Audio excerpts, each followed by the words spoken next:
Do you know any other car that can do this here? That's awesome, right? But it goes even better. Look at that. There we go. So, and now I can do this moderation here while sitting very comfortably here in this opened frunk and maybe have some picnic with Leah later on. But for now, she will keep filming me and I'll put this one back in place again and I can close the frunk again in a very spectacular way of the Lucid Gravity. A very unique electric vehicle, an SUV, a van, an SUV van, a van SUV, super large, extremely large battery. What's the real world efficiency and range? We're going to test it for you. And how good does it drive? What's the interior like? There will be even more surprises coming up with the 6th and the 7th seat, because this is here a large 7-seater. We're going to find out everything you need to know about this with Thomas Nautical Fuel in 4K, full screen, full length. Let's go here with the Lucid Gravity illuminated strip here, and also the Lucid logo is illuminated, American company, and then the turning indicators in a vertical way, spectacular in the lower fashion. The side profile here is, as I said, it's a very long car at 5 meters and 3 or 198 inches, and you get these wheels here, different sizes. These are the biggest ones, 22-inch in the front, and mixed wheels, 23 actually in the rear. However, the width, it does not differ which wheel size you pick. Yes, the rear ones are always the larger ones, 285 in the rear, 265 in the front in millimeters. You would start at 20 in the front, 21 rear, then 21 front, 22 rear, and then the top 22 front, 23 rear.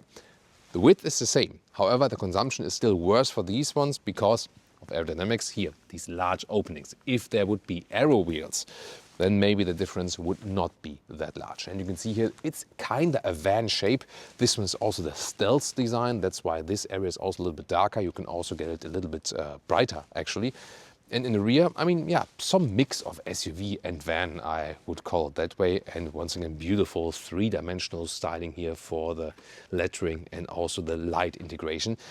It is a very clean design, definitely. Or what do you think about that? Then, about the battery, it's also very large, 123 kWh for the Grand Touring. This is the large battery version. There is also an entry-level version available with 89 kWh. However, it's a large vehicle. It will probably also not be the lowest in consumption. We'll do the motorway test here today for you. Therefore, it might be wise to go for the big battery. Here, 22 kilowatt AC charging and a charging peak DC of 400 kilowatt. 10 to 80% state of charge in some 23-24 minutes, something about that, in ideal cases. And the charging curve is also supposed to be pretty good, so that the 200 kilowatt is held until 70%. So, very quick in charging, large battery. And we'll do the motorway test today at 100 kilometers an hour, 60 miles an hour, and 120 kilometers an hour, 75 miles per hour, to see what real-world range we can score with that one. And we also, of course, do an acceleration and also some winding corners, because this one here, I mean, look at that vehicle here, and it's a 7-seater for the family, basically, and it accelerates here in the Grand Touring version in 3.6 seconds, 0 to 100 kilometers an hour. Yeah. This will be very exciting indeed. But before we move to the interior, one more interesting tech aspect. The 1-chamber air suspension is standard. Optional, a 3-chamber air suspension, then together with rear axle steering, and then up to 3 degrees in the opposite direction than the front wheels. The rear wheels can turn, and this really helps to maneuver this large vehicle around corners for parking in, parking out, and so on. It's Leah here, and have you noticed that Thomas missed 2 special features in the front here? Let me show you. That's hard to press, right? Yeah, really. So, first of all, the power socket here. Can charge your phone or use the hairdryer there. And the second one is the, Thomas, I need it, Thank you. The cup holders. Ah, that's a nice feature, right? Actually, not only for one side. Yeah, for the other side as well. Really nice. So is it comfortable then? Yes, really comfortable. Yeah. And here's another button to close it. So hold that and yes. Ta-da! Then here, the key fob. These buttons are really hard to press though, I gotta say that, so maybe they could fix that. And then here, when I open it, or just approach the vehicle here, the door handles, they come out like this, and then, yeah, they move a little bit, but maybe not the most ideal one, let's take it that way. We have here, soft close. There we go. The panel gaps, by the way, here in the front, looks okay, but there are certain areas, for example here, you see this overlap here. So these are the famous German Spaltmaße. So that's maybe something they could improve a little bit further. And then here, you also have the laminated windows already in the front. It's actually for all the windows, so that's also very silent. And I can already tell you right now, it will be silent on the motorway here. These front doors open very wide.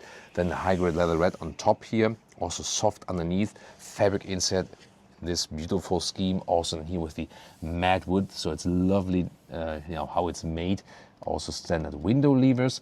Also here, the inside of the door is covered fully with leather red. Well done. The only thing here I don't like that much is this door opener from the inside. Like, why would you do it that way? It kind of feels weird though. Yeah, it looks clean from here, but the thing is, like, this door is like perfect from the build quality, and everyone's like, oh my god, this, wow, and the matte wood and grays, and then, oh, I want to get out of the car, and then like, huh? So why? And it's plastic. So Yeah, don't that's feel that so nice, it yeah. doesn't fit to the rest of the build quality. Let's take it that way. Then the entry badge here. This is also the Mojave trim. There's also a very beautiful trim here on the inside. Actually, here the steering wheel, flat top, flat bottom. Then these are capacitive buttons here. Not my favorite, but the lower ones you can actually press. This is like a favorite button here on the right lower side. And these seats here. These are also the high-grade leather red seats. Optional, you can also get animal skin, but these here are really nice in the build quality.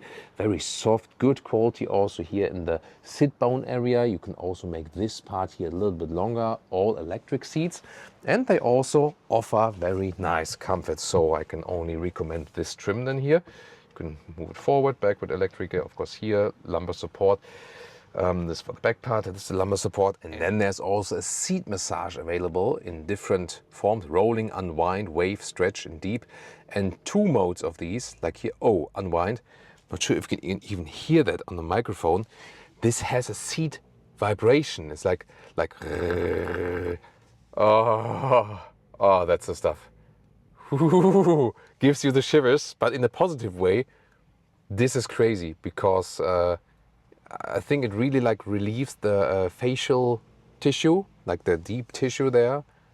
Oh wow, that's crazy. Because I mean, some massage functions, they are like just lumbar support in and out, and it's like doesn't make sense. But this one here, I mean, due to this vibration massage, it really relieves tension from the muscles and so on. And wow, this is really like goosebumps. This is really crazy. And also these functions, like the wave functions, you feel that it's not only the lumbar support going in and out. They're really like individual dots, massaging you like the cat paw massage style.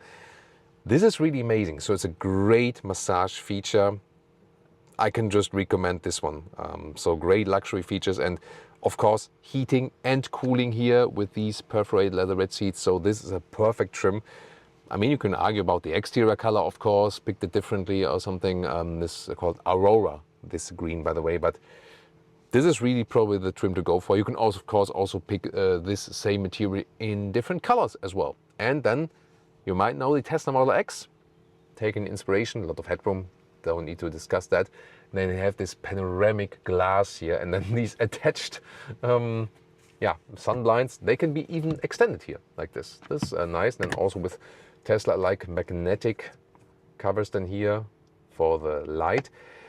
The thing is that when you're going like on a road trip and you have such great panoramic view to the front, you can really enjoy the landscape. And I just keep unwinding my muscle. I think I gotta go get back to you in 20 minutes. So, okay, let's stop it for now, that I can concentrate of talking to you. Maybe one more massage.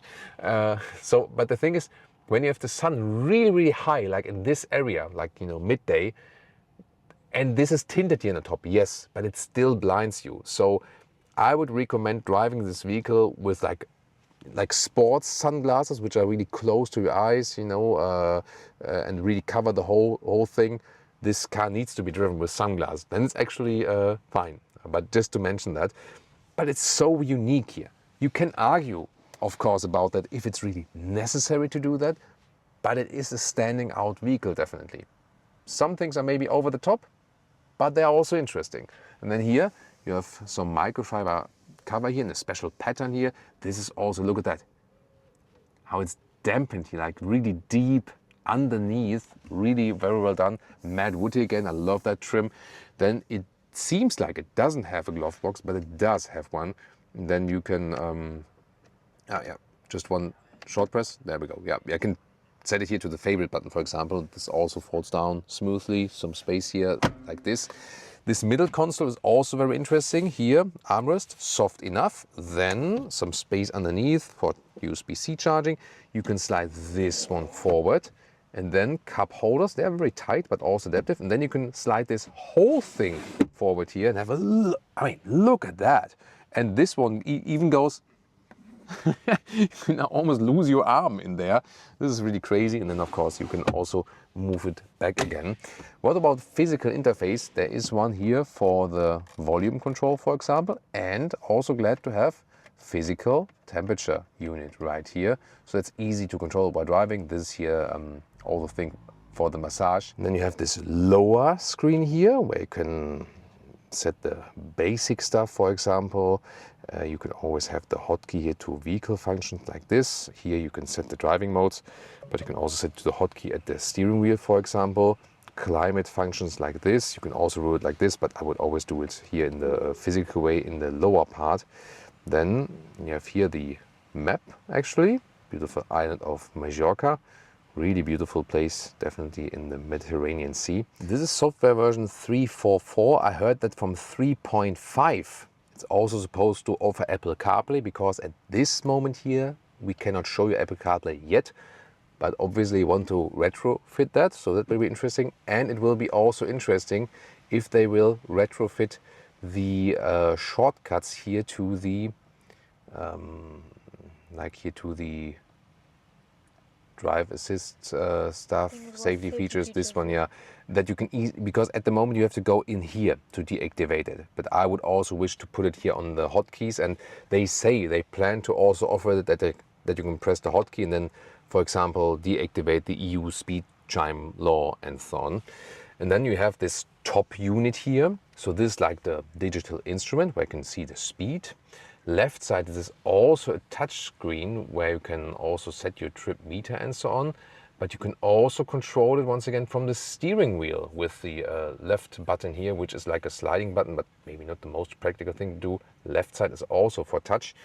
And then here I have another touch screen. And sometimes you wonder, okay, like this is like one map, and then you have the map here, so which one to use? It depends. I mean, this is more in your line of sight. Here you can select this one and then play video, and then you have this, and the massage is going on. The massage is starting, then you have, wow, this is a great animation. I mean, it's not necessary, but it's cool to see. You hear the waves, and it's also very well done how this one interacts basically with the lower screen that goes like through this whole animation. You have the sound also here, and then you can maybe relax at the charging stop and so on. So you can make use of this one here to the full potential. That's pretty cool, right? I mean, why not? And then you also have other schemes like this, well-being, maybe stargazing. Let's take a look at that. Let's be inspired and feel a connection to the universe. Oh. You are now seated in gravity. As you take a breath in, see a bright, shining star in front of you. A unique, strong, beautiful star There it is. With all of its wisdom, just like you. Oh. Thank you so much. Take a nice deep breath in, all the way down to the bottom of your belly. And as you exhale, move away from the star. With each exhale, move further away and start seeing other stars in the Session periphery. with Thomas here, yeah.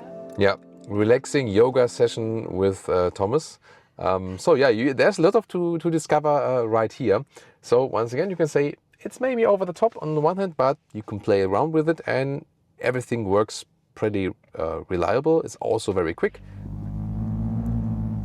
And my favorite, definitely the seat massage.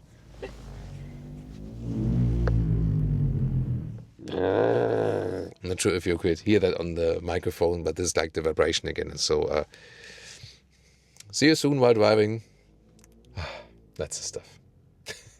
With the trunk or the boot, because this is really spectacular and solutions I have never seen in this fashion before. So here, this is the normal boot length. Soon also going to take the measurements, but here, step one, head restraint goes down. You can pull this one forward. Here, head restraint goes down. And then, even more tricky, this one here, I can lift it away. And then there's, for example, the charging cable underneath. You can also store it in the front if you don't want to use it as a picnic station. And then here, you can take these all away, because then you have space to let these seats here sink in the last seating row. This is very special. This PC, by the way, has the tendency to fall off, so you have to watch that a little bit. So then push this one down. So then you have this area already quite even. This gap will stay here. And now, this is even more interesting, I can use these buttons here, that these seats are folding. I press one first, they can watch it from here, like the left side. There we go, and then it folds down. This is also yeah, pretty impressive, but now Leah opens the door, the right side, and I can press the other button, and then you can see what happens here. Look at that. This one goes forward, and then, yeah, I maybe would watch children's hands there, because it's really, hard, but wow, what a mechanism. You can see this is on the floor now, and that's why it goes so low down then. And look at that maximum setup. This is extremely impressive, and you can even put the mattress then in here and have like a camping night. I mean, look at that. You can also then watch the stars at night or something like that. And I mean, this gap here, maybe for the hip area, isn't too bad, because like some mattresses, they are like softer in the hip area. When you put the mattress over on top of here, then this area is automatically softer because it sinks a little bit more in. So maybe that's a good idea. And now let's measure this thing. So the normal trunk length, 70 centimeters, 27 inches. Then the maximum height right here is 35 inches, or a little bit less than 90 centimeters. That's crazy. Also possible because these ones go down. And then, yeah, you might have already expected this. This is the full ruler, 2 meters or 79 inches. And that goes even above that. So this is like, it's like 2 meters 30, or 79 plus 12 inches is 89, 91 inches. Wow, this is crazy. The width here, by the way, a little bit more than 1 meters 10, or like 43, 44 inches. That's crazy. And then when you want to move that all back again, oh, by the way, here there's like side holes again. When you want to reinstall everything here, you have to basically repeat that like this and like this. That's the way they go up again. Then you pull these. So it's actually not too hard, like this and up. So like this. Then you have your third seating row again. And then the second row, this gets a little bit trickier. So here you have to pull up, and this needs a lot of strength actually, like this. And then you can see once again this mechanism, how this one moves to the floor. So pretty clever engineering. And then like this. And the hardest part is actually on the other side, because that needs a lot of strength. And it's actually still quite cold outside, but I already took off my jacket because this is my morning workout. I already did this for like the reels and stuff, for the vertical format. And Leah's just enjoying filming it. Oh, there we go. Thomas' gym session is done now. Yeah. That's tough. That's tough. Yeah. And remember that we film it in English, long format. We film it in German, long format. And then we do the vertical format in English and in German. And from the vertical, a very short format and a longer format. So basically, I end up doing the whole stuff you've just seen, I think 5 times? 6, I think. 5 or 6 times? So, I don't know. Like I haven't stopped counting, but whew, this is really the thing that, especially when we have a car like this, so much to discover in the second and the third seating row and the trunk and so on, and really cool features. But that is the biggest work part for me. And there were some funny comments recently saying like, oh, this guy is measuring trunks as a job, you know, like, and then, yeah, this probably like life goal is reached. I can earn money with measuring trunks of a car. I wouldn't have expected that, you know, when I grew up in this very rural, small community, you know, and yeah. Funny things happen in life sometimes. Thanks to you, I can measure trunks as a living. Yeah. And by the way, here, to access the third seating row again, here, press this button. Ooh, that one falls, and listen to that. So these motors are pretty loud actually, and then you can access the third seating row. And the thing is, can you actually, I mean, I can move this one here forward a little bit, but can I still sit there in the rear? Maybe I can even move. Oh, look at that. This is even possible. The kids will enjoy that. So gladly my shoes are all fresh and not dirty.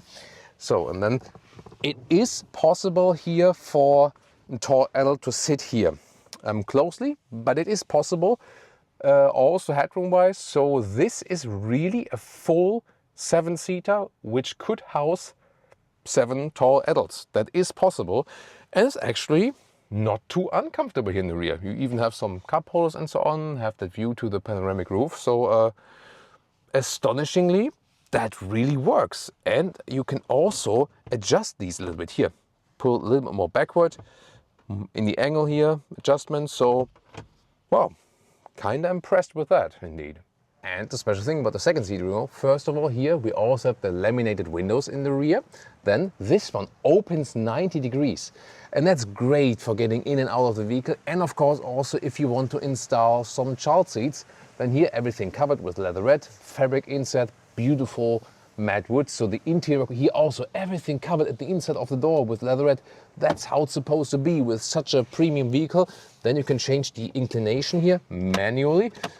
This is not the most high-class lever though, so this is like one disappointment maybe, but then again, great leatherette seating surface here, nice quality, very soft, isofix outside, and also here the middle seat is huge. Look at that width here, so you can easily sit here also in the middle. This is probably yeah, one of the widest middle seats I've seen. Just the back part is a little bit harder than the outsides. You can fold down this well. Cup holders are not adaptive though, gotta say that.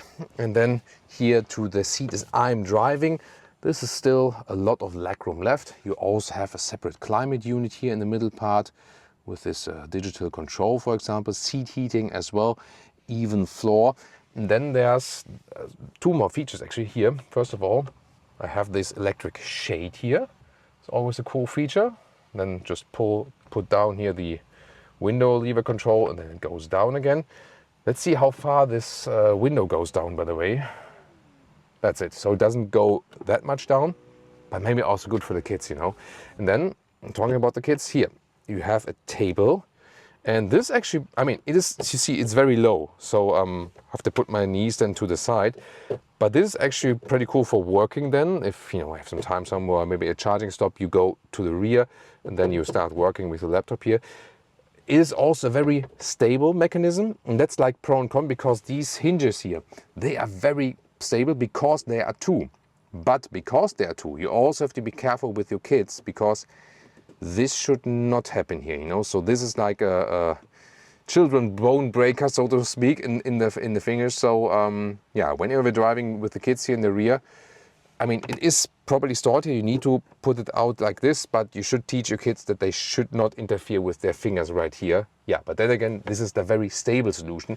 Sometimes these tables, when they are just like attached with one hinge here, they're like wobbling around and so on. So this is definitely pro and con. But here also a lot of headroom left. So no problem at all, and it's a very comfortable, pleasant experience here in the rear. So such a travel mobile.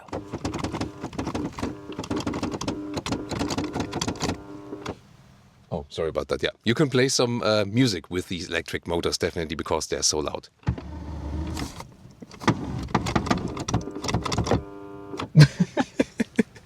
By the way, Leah just noticed that here, look at that, how this area stays open when you open the trunk area, and then also like the form right here, and also when you close it again.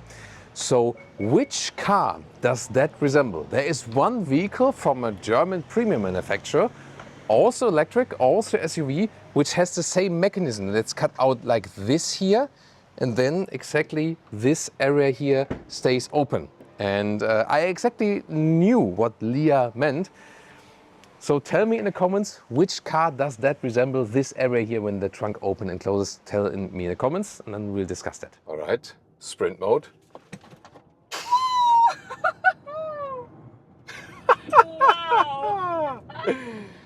Yeah. I mean, this is a huge, huge, huge vehicle. And yeah, sprints like a sports car. Official is 3.6 seconds to 1 kilometers an hour, and yeah, you don't see that coming. Totally don't see that coming. Can go back to the smooth mode again to gain some more comfort. And you heard it. It also triggered the Leah meter, definitely. So we're beginning a little bit on the motorway, and we do have the 3-chamber air suspension here, so the most comfortable setup as for the suspension, also with rear axle steering. Feel that very helpful when parking in and out and so on. However, we do have 22-inch wheels in the front, as we've shown you initially, 23-inch wheels in the rear. That, of course, then makes the ride a little bit stiffer again. So it depends, you know, so you should rather go with the smaller wheels if you want even more comfort. It's very silent, I can already tell you so far here. So we have the dual insulation, both front and rear windows. Now here on the brakes, outside, then this sporty steering wheel, Formula 1 style definitely. But the good thing is that, you know, since it's flat, it's unusual, but it's also an unusual vehicle. And then you can have a clear view to the digital instruments and see the speedometer and so on. So that all has advantages, and also it's more room for my legs in the lower part when I put the steering wheel a little bit lower. Here, this is of course very good here in the roundabout. Sometimes you need some spontaneous acceleration or instant acceleration that you can get in and out and of the roundabout very quickly. And there we go, and we are out again.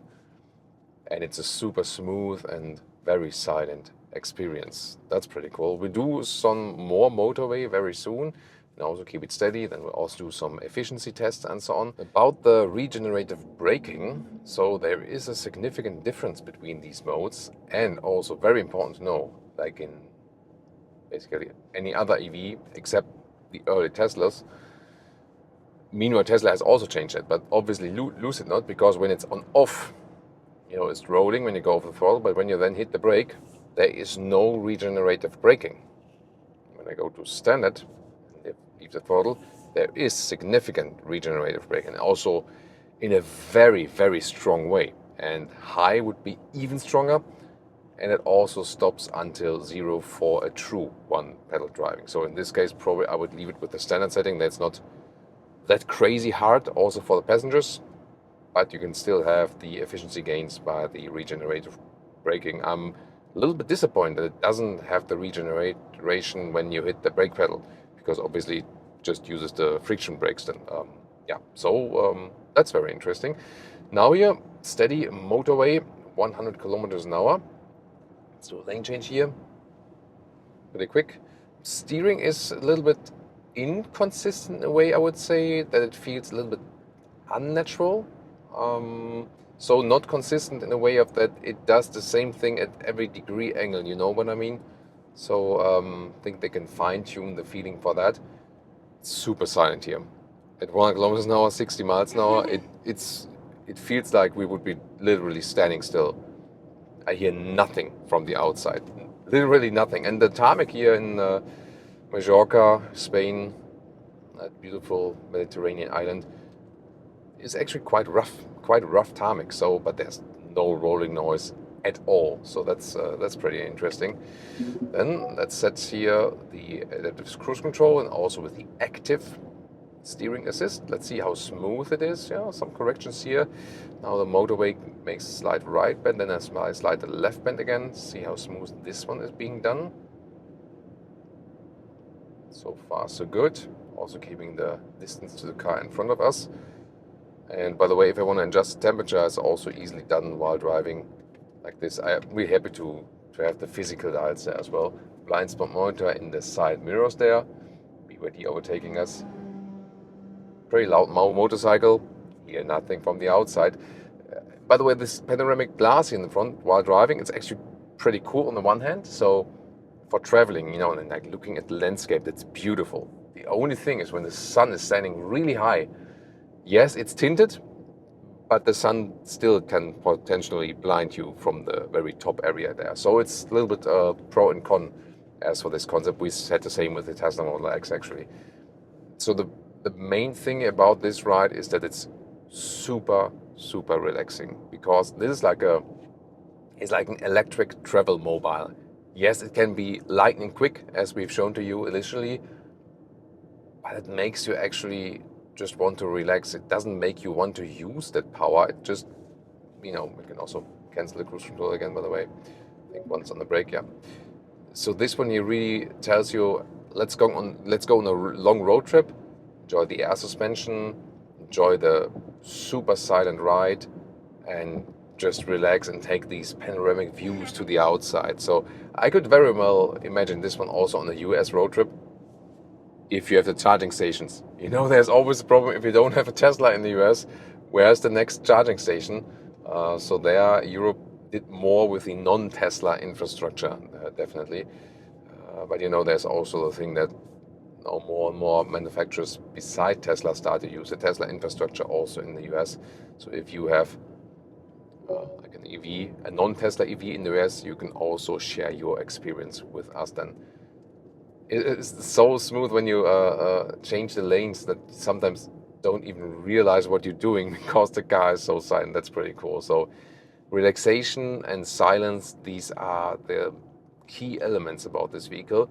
You do feel it's a huge and heavy vehicle on the one hand, yes, but the light steering, also rear axis steering, that helps you counterbalance this effect. And you can also, you know, easily maneuver this car, of course, with the throttle, just super smooth. And also, if you like, in the acceleration, then next lane change and so on. The regenerative braking standard setting is to me a little bit too rough, maybe. So once again, my favorite setting would be if there would also be an off setting in a way that they can just use the brake pedal, and that's actually it. But this is a very good motorway car, so we'll soon catch up with more agile driving and so on, and see if this vehicle here, although it's actually quite large, can still master that. However, here this motorway is now allowing a little bit higher speed. I also want to test that.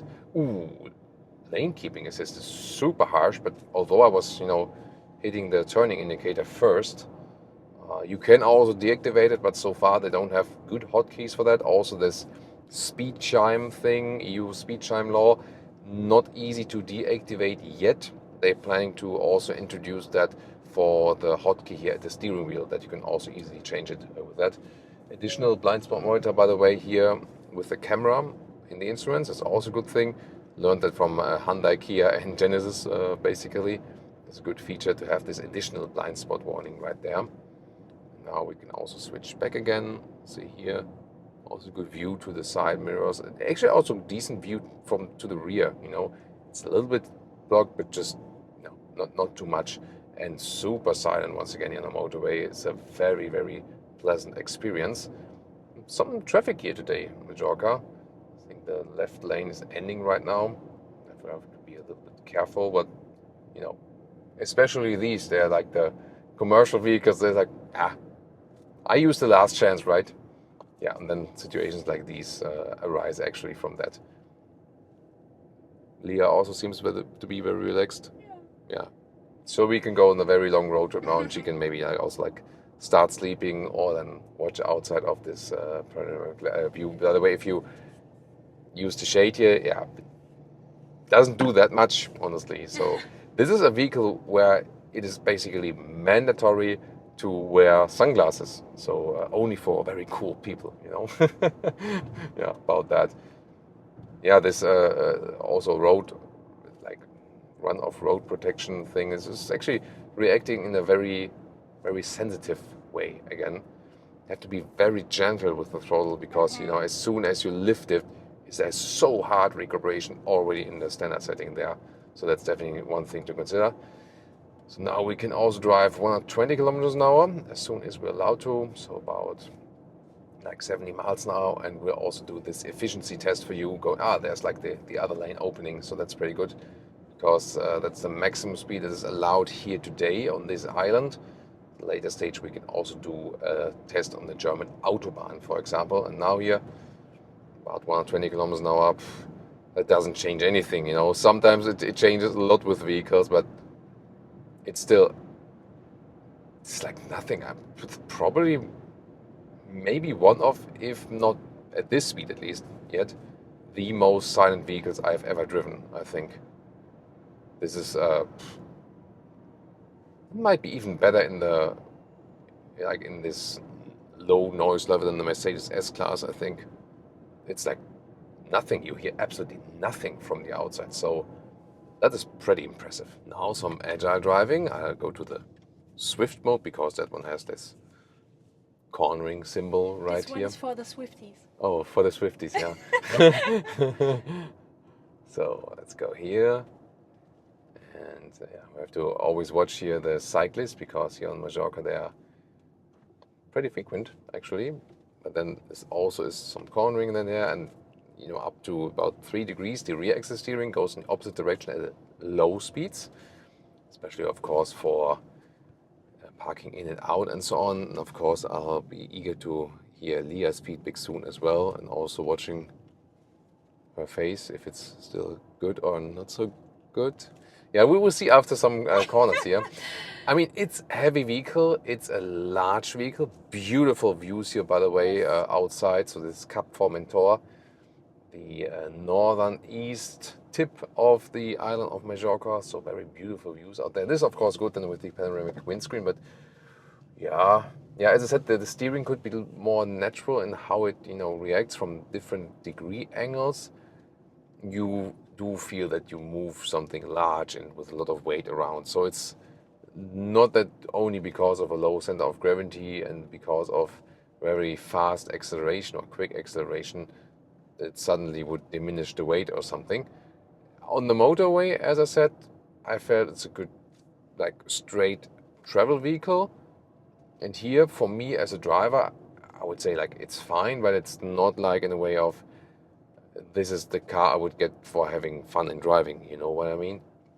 Which you probably also, when you look at it from the exterior, cannot really expect.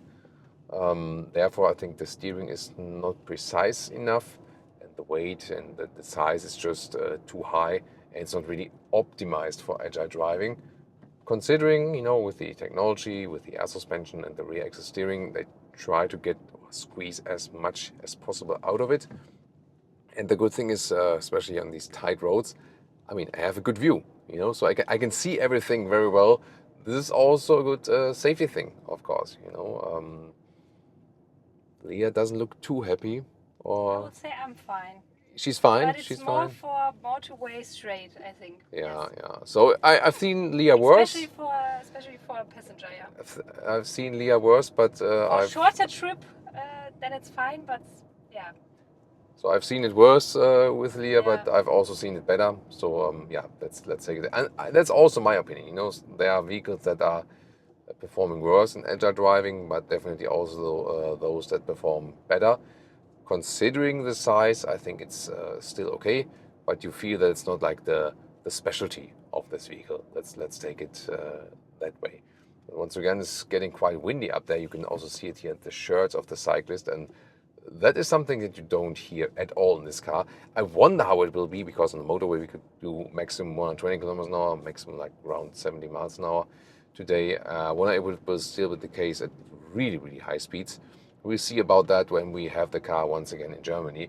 What is, by the way, good again, that you can accelerate out of the corners in a very nice way. So because you have this abundance of power, you can push it out of the corners quite easily. But you always have to think about your passengers, because since this one has so much power, you have to be always gently with the throttle, not to put more stress on your passengers. And if you wonder, by the way, should you think, hey, this is pretty cool what I see here, exterior, interior, driving and so on, but I want something just smaller from Lucid. They have just announced that they want to massively invest in the mid-size segment to also bring more affordable and smaller cars for you. Price, efficiency, real-world range, and what's the main use case of this vehicle? So first of all, the pricing starts in Europe just under 100,000 euros for the small battery. And then the big battery here is already more expensive, and that is starting at 117,000 euros. However, the car as it stands here right now is just under 150,000 euros with all the extras. The US prices are a little bit more likable, starting at $80,000, or then for the Grand Touring here for the big battery at $95,000. However, you know, the North American prices are always without the VAT. Then for the efficiency test, that's why I'm looking at the phone right now. So we did 100 kilometers an hour, 60 miles an hour, motorway, and also with topographic equalization. And there we could score some 23 kilowatt hours on 100 kilometers. That's 2.7 miles per kilowatt hour. Means for this large battery a range of 540 kilometers or 340 miles. Then at 120 kilometers an hour, 75 miles per hour, so a little bit quicker, more like a German motorway speed. Okay, that's probably then even faster. So there we could score some 27 kilowatt hours on 100 kilometers, 2.3 miles per kilowatt hour would mean at that speed a real range for the large battery of 450 kilometers or 280 miles. It is a large vehicle. There are more efficient EVs out there. Of course, here also with the largest tires, 22 in the front, 23 in the rear. Yes, the width is all the same. However, these large openings there, of course, they make a big difference then, you know, also for the aerodynamic efficiency. You still have to think about like that you are moving a really large vehicle, you know, also with a huge frontal area and so on. So it has a big battery. It's not the most efficient one. There are more efficient ones out there, but due to the big battery, you can still take it on a long road trip and so on. And also it recharges extremely quickly, as we told you earlier, some 23, 24 minutes, 10 to 80% state of charge. The entry-level battery would be maybe attractive if that's making sense for special taxation things in your country. Other than that, you have to say, because of the efficiency and also for the range, the big battery in a way makes more sense for this vehicle, that you can still get some nice range out of this vehicle. It has the air suspension tech, the rear axle steering and so on, and is also, at least at these speeds we drove today, very silent. Gotta see how it is maybe at even higher speeds in Germany, for example, how silent it is then in the interior. They have an astonishing interior build quality. That's definitely great. It is not thought to be like the most agile car in driving and so on. I mean, look at that. It's more like this family van. So if you think about using that large battery, going straight, having a silent and relaxed ride, that's what it's for.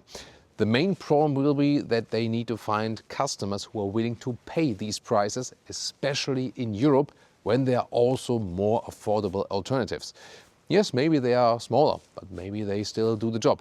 What is definitely true is here that you are very flexible, especially with the third seating row, that you can hide them again, that you have then 2 seats more suddenly again. So that's actually the strength of this vehicle. What do you think about the Lucid Gravity? Tell me in the comments. And now check out some other large EVs here.